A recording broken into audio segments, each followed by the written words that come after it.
Welcome to Agarwal Editorials. Today we are going to discuss the topic River Interlinking, a Fount of Environmental Disaster. Why? Let's see. हमने अभी recently देखा था कि 25 दिसंबर को prime minister Narendra Modi ने foundation stone ले किया केन बेटवा रिवर लिंक प्रोजेक्ट का।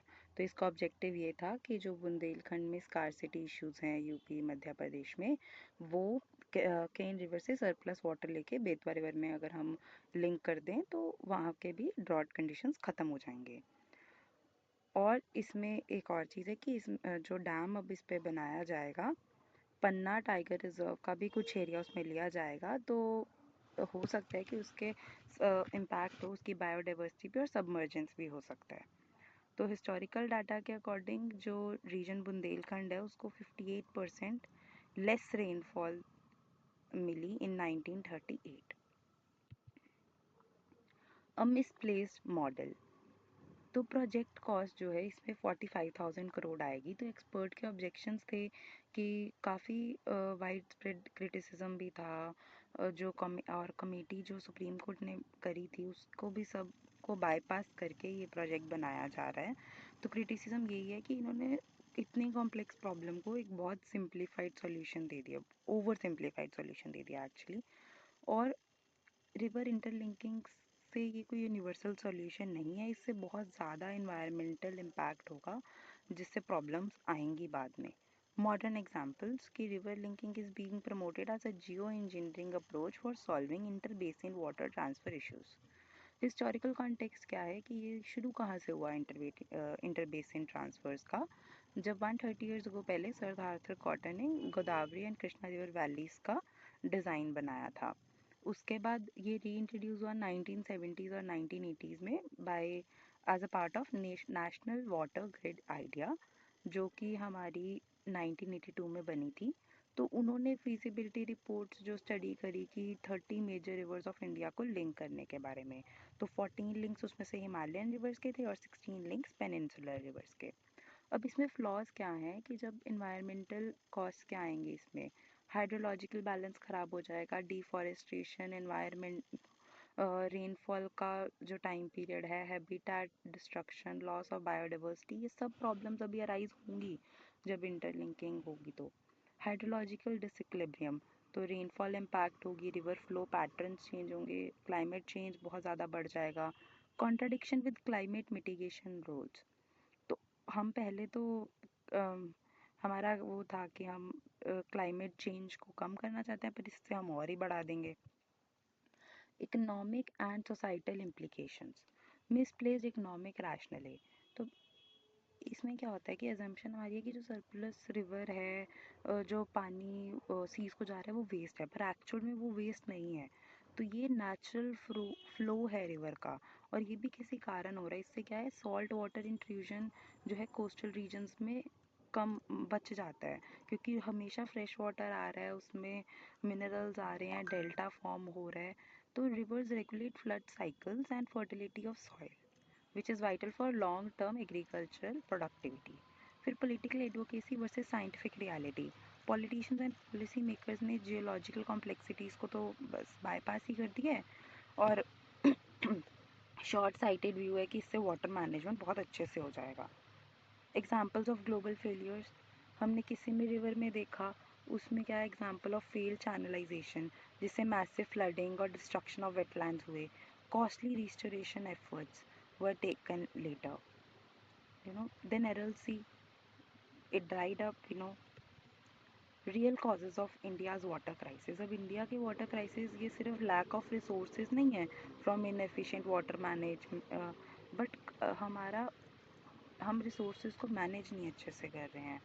जैसे कि इनएफिशिएंट वाटर मैनेजमेंट है, poor irrigation practices, policy gaps and inequity in water governance. And core issues क्या हैं, lack of holistic approach for water conservation, then failure to involve local communities in water monitoring and usage.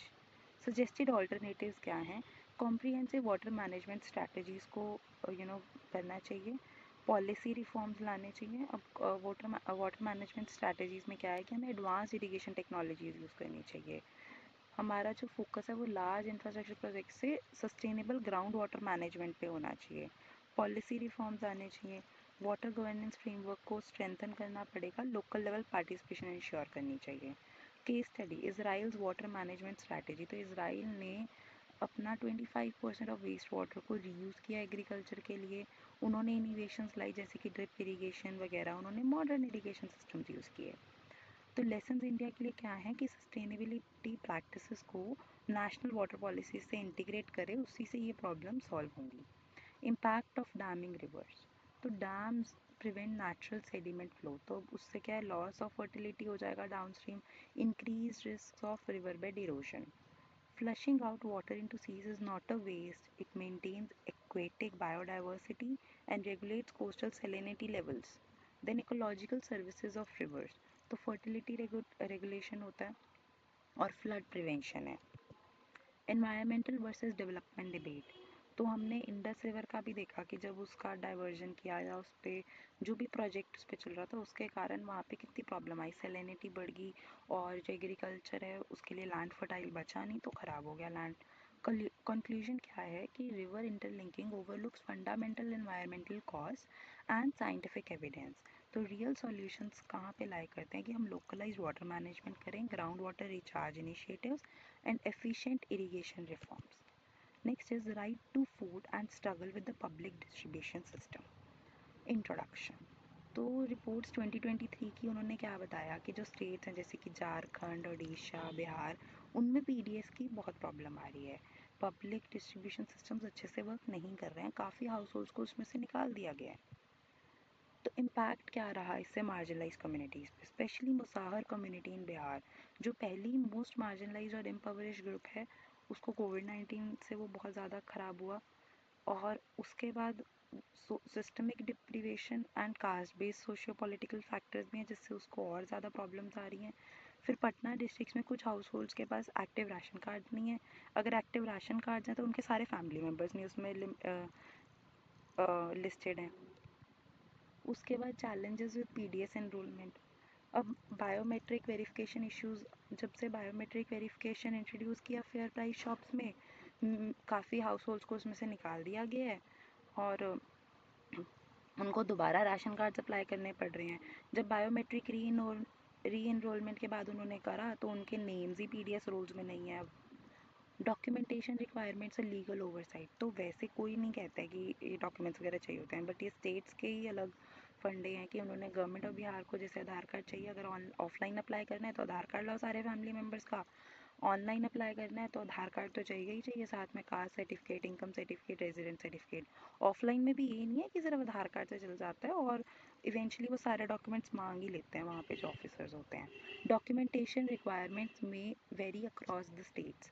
Jharkhand में कहते हैं income certificate लाओ, UP में कहते हैं proof of residence भी लाना जरूरी है, मध्य प्रदेश में भी सिमिलर रिक्वायरमेंट्स हैं। National Food Security Act 2013 and PDS guidelines do not specify these requirements. According to Food and Consumer Protection Department in Bihar, the demand for such documents is an administrative oversight, not a legal mandate. Systemic corruption and role of middlemen. तो parallel market of exploitation तो चल ही रही है, उनको होता है कि PDS में से जो सामान राशन आ रहा है उसको हम वैसे मार्केट में बेचें तो ज़्यादा मुनाफा कमाएंगे। तो ये अब मिडल मैन ही 3,000 रुपये तो राशन कार्ड बनाने के ही ले लेते हैं, बताओ। और पेमेंट के बाद भी कोई गारंटी नहीं है कि ये आपका बनेगा। फिर उसके बाद ब्यूरोक्रेटिक डिलेज और डिनायल्स तो हैं ही हैं। Delays in ration card issuance. अब इसमें प्रॉब्लम्स आती हैं अकॉर्डिंग टू 2015 गाइडलाइंस, जो राशन कार्ड्स हैं वो 30 डेज ऑफ एप्लीकेशन में इशू होने चाहिए, पर लेकिन 4 से 18 मंथ्स के पेंडिंग आ रहे हैं। जैसे राइट टू फूड जो फंडामेंटल राइट है, डेली नेसेसिटी उनकी, वो तो लोग परेशान ही हो रहे हैं ना। Disconnect between polity and governance. तो article highlights the hubris of power within the governance structure that enables disconnect between welfare promises and actual execution, failure to address systemic flaws in the PDS, failure of governance and welfare. अभी right to food को fundamental right 2001 से मानना जा रहा है तो भी इतनी इनएफिशिएंसीज हैं इसमें कि ये राइट रियलाइजेशन में तो पता नहीं कब आएगा अच्छे से। Digitisation and e governance have further alienated marginalised groups who lack digital literacy और access to the resources to navigate online systems. Conclusion यही है कि फेलियर जो पीडीएस को करने में है वो सिस्टमिक एपैथी ला रहा है टुवर्ड्स पुअर एंड मार्जिनलाइज्ड। इसके इमीडिएट और कॉम्प्रिहेंसिव रिफॉर्म्स लिए जाने चाहिए और राइट टू फूड जो फंडामेंटल राइट है उसको एक्चुअल में एक फंडामेंटल राइट के तौर पे इस्टेब्लिश कर पाना चाहिए। थैंक